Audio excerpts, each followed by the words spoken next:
நீங்க ட்ரெயின்ல, பஸ்ல அல்லது பிளைட்ல பயணம் செய்யறப்போ பக்கத்து சீட்டுக்கார எந்த காலேஜ் பிரதர்னு கேட்டா ஜமால் முகமது காலேஜ்னு நீங்க சொல்ல, நானும் அதே காலேஜ் ஸ்டூடெண்ட், நான் இப்போ இஸ்ரேல இருக்கேன், செக்ரட்டரியேட்ல பெரிய பதவியில் இருக்கேன்னு சொல்றப்போ ஒரு பெருமிதம் தெரியும்ல.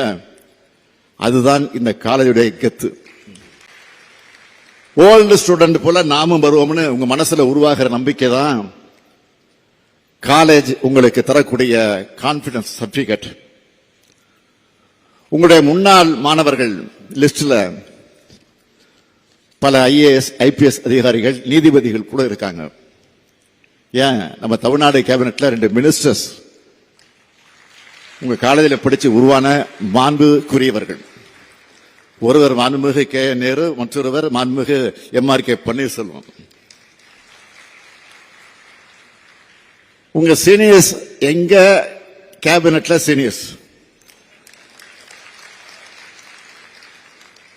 நாளைக்கு உங்கள இருந்து சிலர் கூட இந்த லிஸ்ட்ல வரணும். தமிழ்நாட்டுடைய வளர்ச்சிக்கு உறுதுணையாக இருக்கலாம். ஓரணியில் தமிழ்நாடு நின்னா தமிழ்நாட்டை யாராலும் வீழ்த்த முடியாது. நான் அரசியல் பேசல, மாணவர்களுக்கு நிச்சயம் அரசியல் புரிதல் இருக்கணும்னு பேசுறேன்.